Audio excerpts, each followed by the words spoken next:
Hai, perkenalkan, saya Lingga Ali Benarta. Saya CSN dari Lapas kelas 2 Sragen.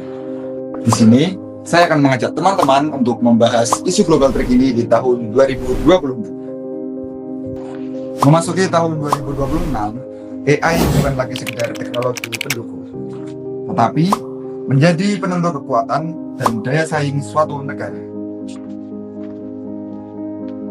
Karena itu, kualitas SDM harus terus ditingkatkan agar mampu beradaptasi dengan perkembangan teknologi.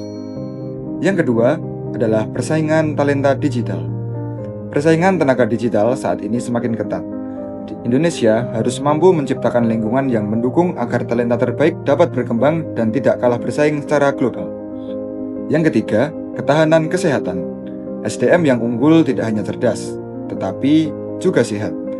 Kesehatan dan gizi yang baik menjadi fondasi penting untuk menciptakan generasi yang produktif dan berkualitas. Membangun bangsa dimulai dari membangun sumber dayanya. Melalui Astagita keempat, kita diajak untuk melihat isu bangsa ini, membangun kualitas SDM yang tinggi, berkualitas, dan berdaya guna. Perkenalkan, saya Zaki. Izinkan saya membahas Astagita keempat dalam menghadapi isu-isu global saat ini. Poin pertama, sekolah dan vokasi. Revitalisasi sekolah kejuruan saat ini agar selaras dengan kebutuhan dunia saat ini. Poin kedua, sains dan teknologi. Pemerintah mendorong penguatan riset dan inovasi untuk menciptakan teknologi mandiri di dalam negeri.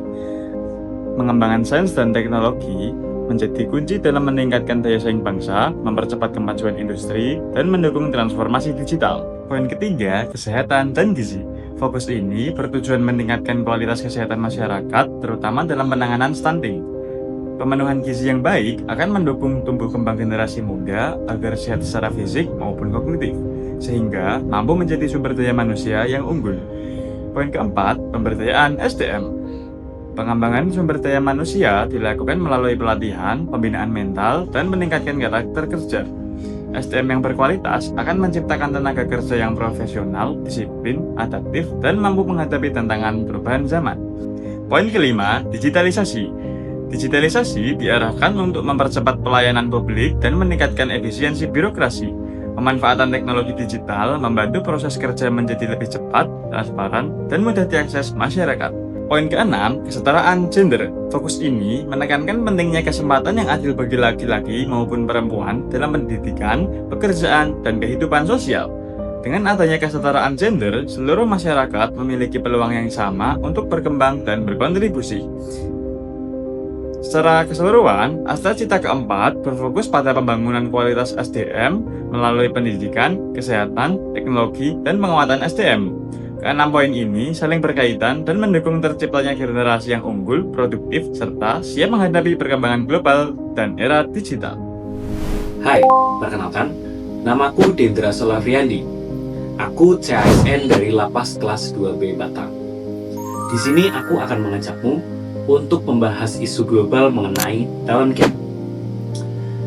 Indonesia diproyeksikan membutuhkan 9 juta talenta digital terampil pada tahun 2030. Namun, laju produksi talenta saat ini masih jauh di bawah target tersebut.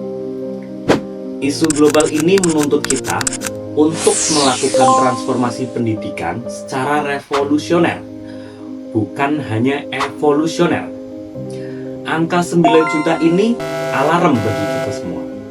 Sebagai ASN, kita harus menyadari bahwa jika kesenjangan talenta ini tidak segera ditutup, implementasi Astagita keempat akan menemui hambatan besar. Mari kita analisis tren kompetisi. Dari data ini, kita tahu bahwa literasi teknologi 45% target tercapai. Kemudian inovasi dan kreativitas 38%, pendidikan tinggi 62%, dan standar kesehatan 55% target tercapai. Grafik ini menunjukkan bahwa pilar literasi teknologi dan inovasi masih perlu perhatian ekstra. Inilah mengapa Astagita keempat secara spesifik menyebutkan sains dan teknologi sebagai prioritas. Selanjutnya, saya, Zika Dulandari, CSN Lapas Kelas 2A Sragen akan menjelaskan terkait isi dan juga alternatif penyelesaian masalah terhadap isu global asal cita keempat presiden, yaitu peningkatan perkembangan sumber daya manusia.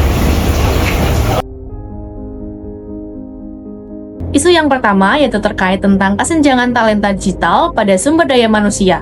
Untuk itu, diperlukan alternatif penyelesaian berupa program pelatihan, beasiswa, dan juga kolaborasi dengan industri global supaya bisa meningkatkan kualitas sumber daya manusia dan jumlah tenaga kerja yang siap pakai di sektor teknologi.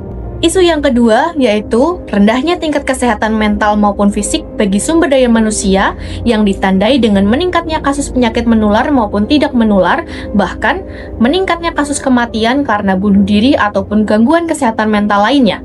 Untuk itu, perlu dilaksanakan pengoptimalan layanan kesehatan melalui digitalisasi layanan kesehatan bagi keluarga dan juga subsidi gizi yang tepat sasaran untuk mencapai target mewujudkan keinginan pola hidup sehat dan rasa mencintai diri sendiri yang akan mengurangi potensi gangguan mental bagi sumber daya manusia. Terakhir yaitu terkait tentang kualitas pendidikan dan vokasi yang masih belum maksimal, sehingga diperlukan penyesuaian kurikulum yang berkaitan langsung dengan dunia nyata dan dunia kerja, supaya tercipta sumber daya manusia yang memiliki keterampilan relevan dan siap kerja. Selanjutnya, saya Erdina Suryani, CASN Penempatan Lapas Kelas 2A Sragen. Pada pembahasan yang sebelumnya telah dijelaskan mengenai alternatif pemecahan masalah. Namun, alternatif pemecahan masalah tersebut tidak hanya difokuskan pada hasilnya saja, tetapi juga harus dijiwai dan juga harus didasarkan dengan nilai-nilai ASN berakhlak. Nilai-nilai ASN berakhlak yang pertama terdapat nilai berorientasi pelayanan. Artinya, setiap program pembangunan SDM harus benar-benar memberikan manfaat bagi masyarakat secara adil dan merata. ASN harus mampu memberikan pelayanan yang cepat, tepat, dan responsif terhadap kebutuhan masyarakat. Selanjutnya, nilai yang kedua yaitu nilai akuntabel. Dalam menghadapi tantangan globalisasi, setiap pengelolaan program maupun anggaran harus dilakukan secara transparan dan dapat dipertanggungjawabkan. Dengan begitu, kepercayaan masyarakat terhadap pemerintah dapat terus terjaga. Kemudian, terdapat nilai kompeten. ASN harus terus belajar dan meningkatkan kemampuan diri agar mampu mengikuti perkembangan teknologi dan perubahan global dengan sangat cepat, sehingga kompetensi yang baik akan membantu ASN menjadi penggerak kemajuan organisasi dan juga bangsa. Nilai yang selanjutnya yaitu nilai harmonis. Dalam era globalisasi terdapat banyak perbedaan budaya, pola pikir, dan juga latar belakang. Oleh karena itu, dengan adanya sikap saling menghargai, menjaga toleransi, dan juga membangun kerjasama menjadi hal yang sangat penting. Selanjutnya yaitu nilai loyal, yaitu tetap mengutamakan kepentingan bangsa dan negara di atas kepentingan pribadi maupun golongan. Walaupun banyak pengaruh budaya luar yang masuk, ASN harus tetap menjaga nilai-nilai kebangsaan dan juga integritas. Terakhir, ada nilai adaptif dan juga kolaboratif. ASN harus mampu menyesuaikan diri dengan perkembangan teknologi global, serta dapat terbuka untuk bekerja sama dengan berbagai pihak agar mampu menghadapi tantangan secara efektif. Jadi, dapat disimpulkan bahwa seluruh upaya dalam menghadapi isu globalisasi harus dijiwai oleh nilai-nilai ASN berakhlak agar tercipta pelayanan publik yang profesional, berkualitas, dan berorientasi pada kepentingan masyarakat. Sekian presentasi dari kami. Terima kasih.